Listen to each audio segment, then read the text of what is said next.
I would say, and don't be embarrassed, but I think you did. And you might not remember this conversation, but I will never, ever forget this conversation. And it was the day that I had been told I had to have chemo. And I phoned you. And I sobbed. And Cassie, I don't cry very often.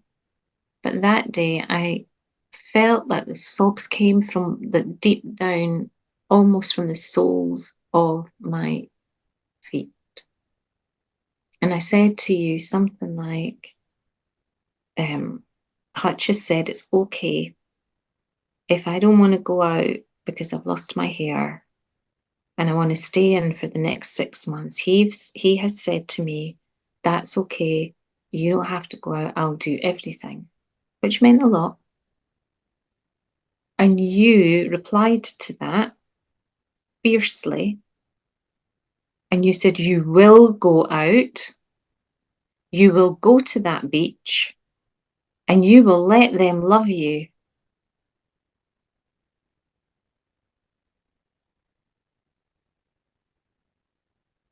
And something shifted just like that. And I did. Now, honestly, the shift, I could feel the shift when you did that. And I thought, I'm going to go to that beach. And yeah. And you know what? They did. These people knew and they came and they greeted me every month and checked in with me and I mattered. And every single month your words came back. Every single month.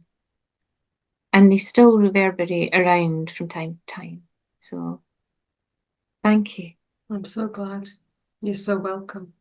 I know I'm not supposed to be speaking. It's really hard not to respond. Yeah, and I don't mean to embarrass you, but that's my truth. Well, I'm so glad. I am really glad. I do remember the conversation. I do. I really do, yeah. Yeah.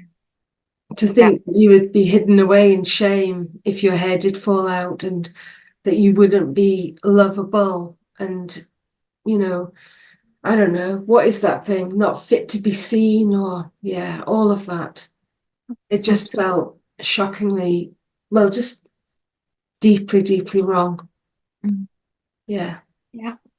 And it was coming from a place of fear in me, deep, deep fear of finally being rejected, I think.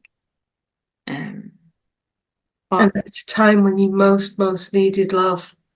yeah, absolutely. Yeah. So thank you. You're very welcome. Yeah.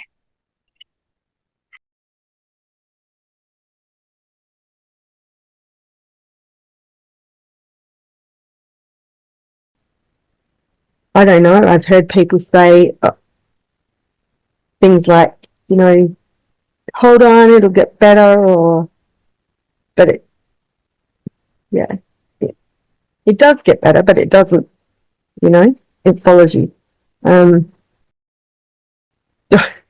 Don't expect anything from anyone, even your parents. And then you can't be disappointed when they don't deliver. Yeah, well, that's actually made me cry too. Yeah.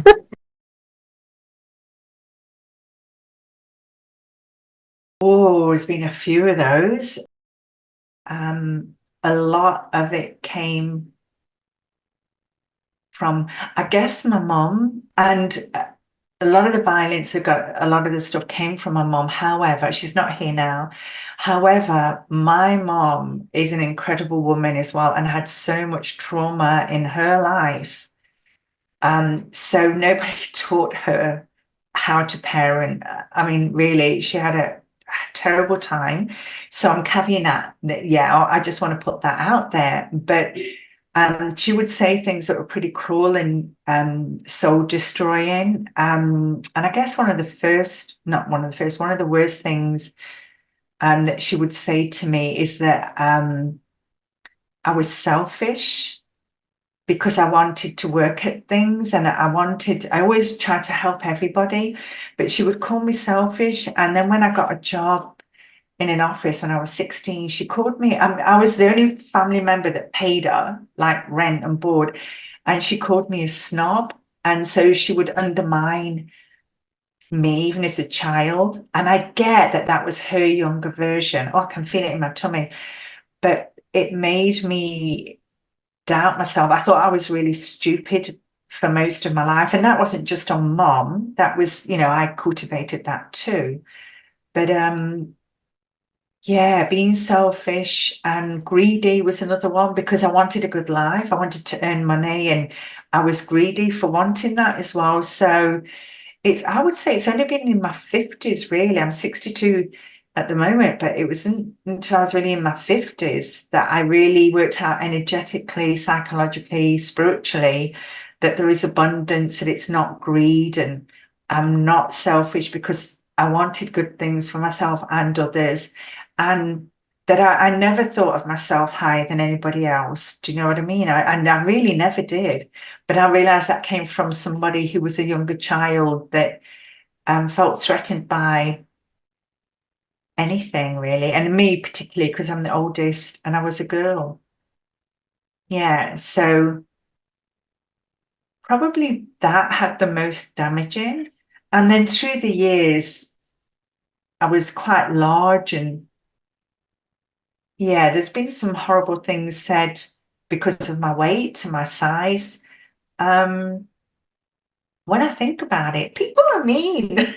No, I would say some people are, but in a way, I'm sitting here now, and I guess I've worked on myself for so long that it genuinely, anything like that, I feel like that's not anything to do with me. That's their shit. Sorry, that's their stuff. Do you know what I mean? I don't.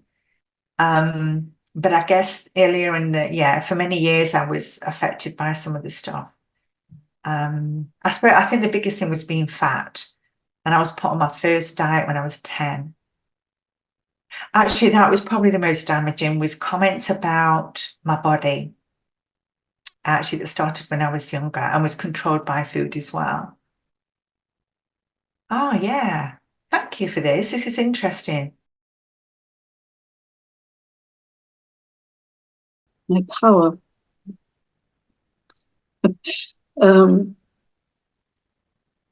I went through a lot of life actually not realizing that I had any real power. And it's only in sort of slightly later in life that I've actually realized that it sounds an odd thing to say, and I'm not sure I can really explain it, but realize that I'm actually quite powerful. And my voice can be powerful, all sorts.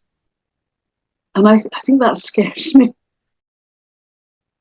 And I remember my daughter saying once that I could be quite scary, and I was really hurt when she said that. And she said it was because when usually when there's an injustice of some sorts, I get I get really wound up. And she says, "What when I do that, and I'm really kind of spotting off or whatever, I am really scary." And it's the power and the anger that, or the anger that gives me power. And it was her saying that was quite scary. And I was a bit hurt actually at the beginning. But since then, I've kind of come to see that actually, that I do have power. And I think even, again, going back to being a priest, not just in the public domain of preaching, I have power in my words and what I say to people, although ultimately people can take or leave what they hear. But when people walk into the church, whether they're regulars or somebody who's just passed by and come in, I have power in how I approach them, how I listen to them. Everything about me actually has power. And it's the other person. I've always thought myself as the vulnerable person, but actually it's the other person who, in that situation, is the vulnerable person, and I have power. and it's scary. It's scary to own that power and to think about how I use it. Yeah, and that's the scariest thing.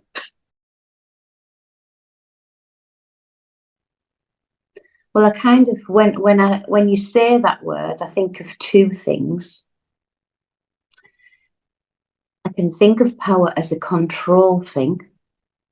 Yeah, controlling, to be controlled. But I can also think of power as to be very free. Yeah. So like another or somebody controlling you, or even controlling yourself, I suppose. Yeah. But then the opposite of that is to feel powerful.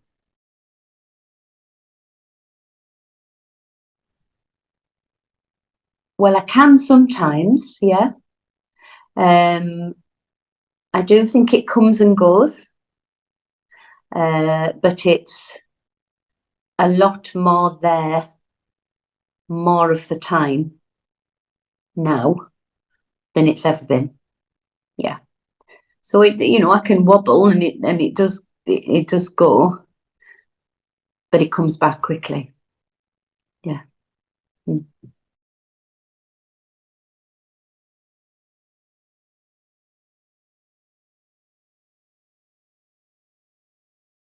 Ooh, interesting.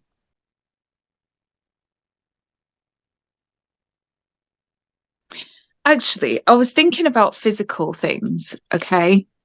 But I think I'm gonna kind of mix this up a little bit. So, aside to the obvious physical hurt stuff, you know what I mean? Like a bit of skydiving or whatever. I mean, those are like, I feel like they're stuff that people would just say instantly. I tell you probably because of the psychology side of things, because I have an interest in it. I think I would want to do a deep dive into an individual that has like Machiavellian, like, when you talk about dark triad, these people that just confound most of us people that have empathy and, how we navigate our life. But actually, it equally terrifies me at the same time because I'm a highly empathic person. I can't even imagine what it is like to live your life without any empathy. And it makes me not want to be anywhere near those people. Like, that's my instant go-to. But if I was not able to get hurt in any way by doing a deeper delve into an individual, and looking at kind of psychopaths and sociopaths or people even narcissistic, which, it gets bandied about an awful lot within sort of popular culture. And probably for reasons, I think probably narcissistic traits are on the increase within our society. Not saying that, it's to the extreme of what we're talking about here, but I instantly feel like a vibe with people. I'm very like an energy person, and I feel vibes with people, and it makes me go, no, I'm not going there. But if that was removed, because I don't want to get hurt by that, if that was removed, I think I would want to go there. I'd want to go there, and I'd want to dig, and I'd want to dig, and I'd want to dig, and I'd want to dig, and just take it as far as I could take it, because it is fascinating, absolutely fascinating to me. What did I? I don't know that there was anything I disliked about school. What I really liked about school was, I think, the structure, the routine, the times, when everything happened. It was very predictable, which home wasn't. So school was in a way sort of quite a safe place, quite a comfortable place to be.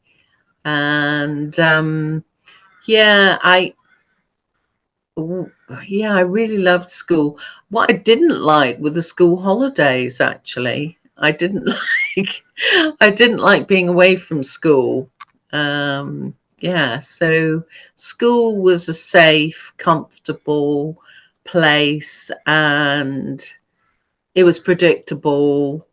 You knew when your lessons were, what your lessons were, your teachers. I loved learning, still learning, at the grand old age of, 66 now. I'm in the middle of doing or coming to the end, actually, of doing a PhD. So learning, it has always been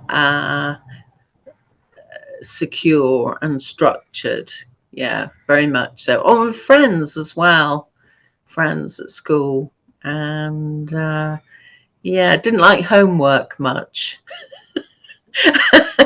Always did homework at the last minute as I was coming into school, where you put your bags and your coats as you go in. That was when I did my homework.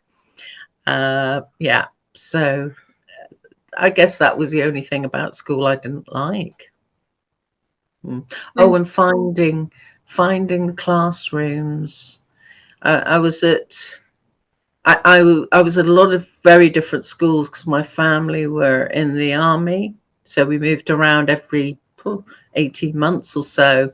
So I was in different schools and had to get used to new people, new structure, all of that. And one of the schools I went to in Germany had been an old hospital, and so there were hundreds of rooms.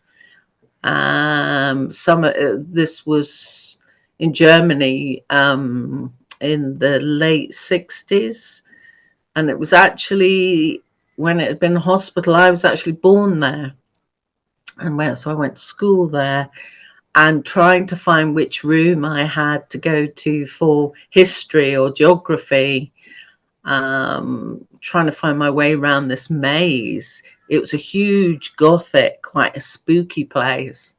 So yeah, that was interesting time.